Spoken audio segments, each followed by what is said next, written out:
kung susuriin niyo po itong mga katuwiran ni Bongo na hindi naman daw siya mukhang kriminal, kaya't hindi dapat siya makulong, hindi dapat siya kasuhan.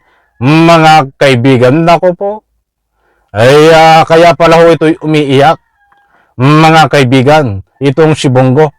Dahil alam niya ho na talagang kulungan ang kanyang bagsak sama-sama ho. Nagtataka naman daw si Senator Bongo sa Quadcom dahil una na nitong sinabi na huwag idamay ang walang kinalaman.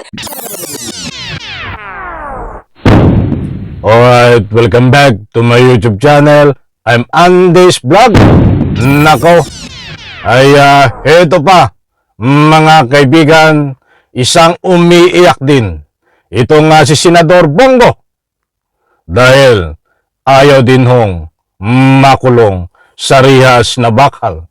Dahil ayaw din hong magbayad ng anumang nagawang kasalanan. Di umano, noong panahon na sila ho ay nambubudol ng taong bayan. Mga kaibigan, sa puntong ito ay babahagi ko po sa inyo itong matindi na rason na pinapakalat nitong si Senador Bongo. May katuwiran po siya para hindi makulong, mga kaibigan. Mantakin niyo ho. Ito'y counting padaan lang. Ang sabi ni Bongo, hindi dapat siya isama sa kaso, hindi dapat siya ikulong sapagkat hindi daw naman siya mukhang kriminal at mabait naman daw siya.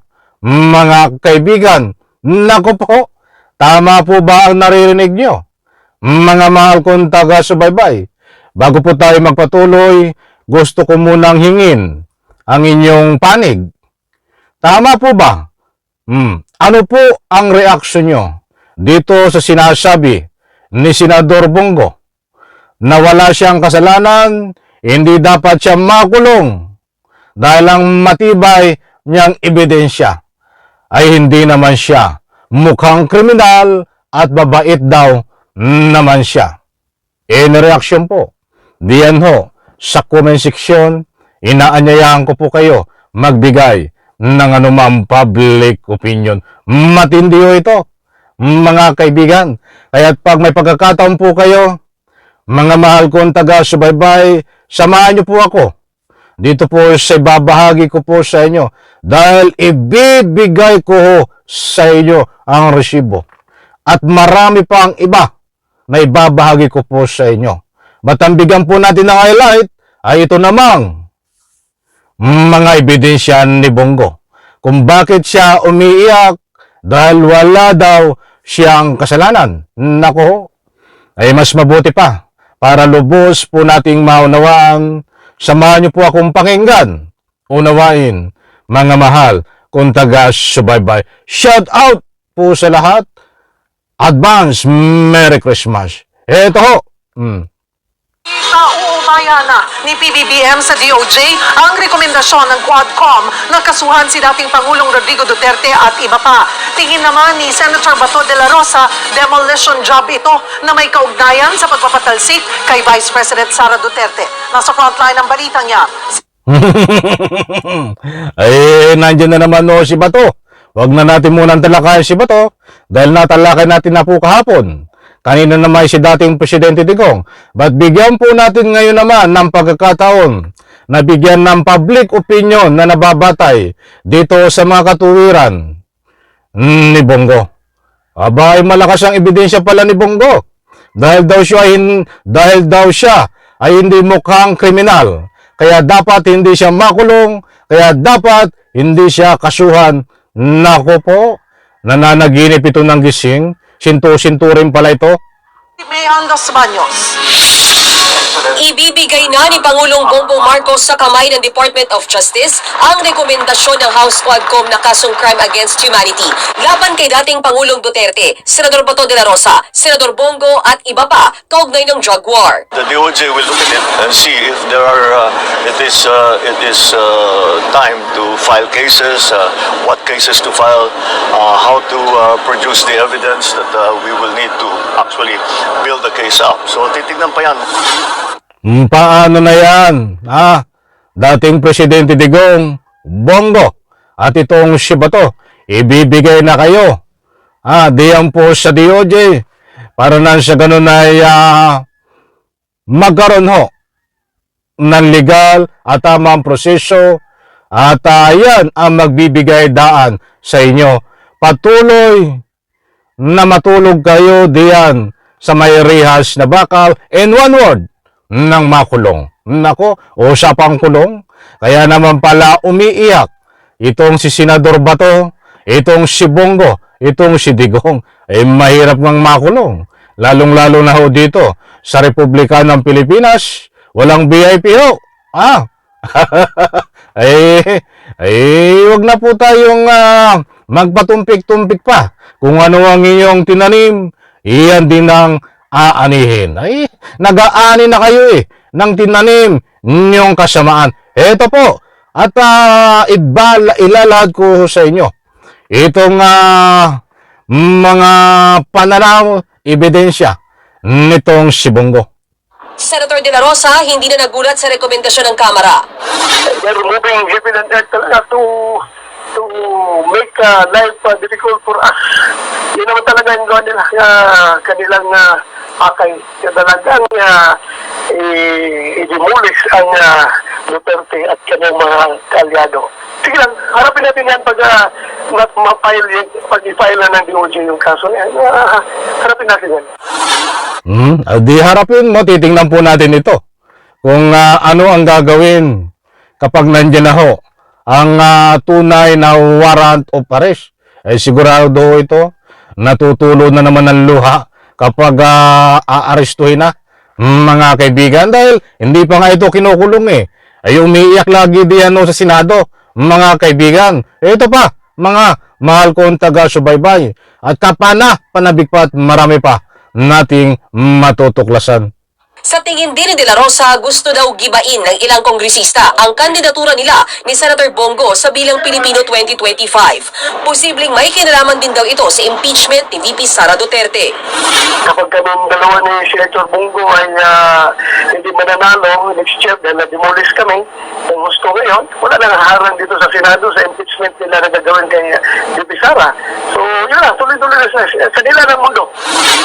Nagtataka naman daw si Senator Bongo sa Quadcom dahil una na nitong sinabi na huwag idamay ang walang kinalaman. Pero tila lahat daw ng nabanggit sa hearing kahit sabi-sabi at walang katibayan, dinamay na raw sa rekomendasyong kasuhan. Tulad ni De La Rosa, haharapin din daw ni Senator Go ang alegasyon pag naisampa ito sa korte. Ayon naman sa anak ng dati... Ay nako, iyan si Bongo. Mayroong mga sinabi rason na ika nga po'y malayo sa katotohanan. Ito mga kaibigan, ipa-plus ko diyan sa screen ang katibayan, itong matibay na ebidensya ni Senador Bongo kung bakit hindi siya pwedeng ikulong, kung bakit hindi siya pwedeng kasuhan. Mga kaibigan, nandyan ho sa screen at aking babasahin. Ito po, hindi naman ako mukhang kriminal. Sabi nga nila, mabait naman daw ako. Kaya taong bayan na langan talaga ang humusga. From Senator Christopher Lawrence Bongo. Nandiyan po. Tingnan mabuti, basahin, mga kaibigan. Payag po ba kayo sa ganyang mga katuwiran na katangahan? Ay katangahan ho yan. Mga mahal kong taga-subaybay. Talagang patuloy pa rin ang pambubudol o nito Diyos ko po, Rodi, Santissima Mahal na Birhen. Katuwiran ho yan mga kaibigan. Nang ika nga po mga buti pa yung tambay ho ay nakakaintindi. Yung mga katulad ko na mababa ang pinag-aralan. Ha? Ako grade 1 lang ho ang natapos. Ba't marunong po akong bumasa at sumulat at marunong umintindi? Ba't sa puntong iyan, kung susuriin niyo po, itong mga katuwiran ni Bongo, na hindi naman daw siya mukhang kriminal, kaya't hindi dapat siya makulong, hindi dapat siya kasuhan. Mga kaibigan, nako po. Ay, kaya pala ho ito'y umiiyak, mga kaibigan, itong si Bongo. Dahil alam niya ho, na talagang kulungan ang kanyang bagsak, sama-sama ho. Itong digong bato dahil sa turo ho ng matitibay na ebidensya. Hindi na ho siya makapagrason tungkol sa matitibay na ebidensya, buhay na testigo. Hindi niya ho masabi sa kanyang mga pinapakalat dahil alam niya ho na lalo siyang madidiin. Kaya ang kinakatuwiran niya na lang ho nitong si Senador Bongo ay itong kanyang pagkatao. Tingnan daw natin ang kanyang pagkatao. Hindi naman daw siya mukhang kriminal. Kaya't hindi dapat siya makulong. Hindi dapat siya isama sa kaso. Kung bakit nga po siya ay umiiyak, yan po ang dahilan, mga mahal, kung taga-subaybay. Nako, pasensya na po, ang dami ko pa dapat ibigay sa inyo. Na anumang public opinion dito, komento. Kinulang po tayo sa oras dahil gusto ko pang hukayin itong mga katuwiran. Bigyan ng diin ang katuwiran ni Bongo. Balit kinulang po tayo sa oras. Bigyan po natin ng parto, mga kaibigan. But anyway, paki-comment po dito kung ano ang mga reaksyon nyo dito sa katuwiran ni Bongo. Ay mukhang kriminal naman no ito eh. Diba? O tingnan nyo ang pagmumukha. O, mawaring maamon tupa, batang kaluban ho, ay mambubudol. Yan po ang katotohanan na nagbabatayo tayo sa kanyang pinapakita. Nako, talagang kinulan tayo sa oras. Maraming salamat. Pagpalain po tayo lahat. Isang like ko sa video na ito. Bye-bye. Palapakan.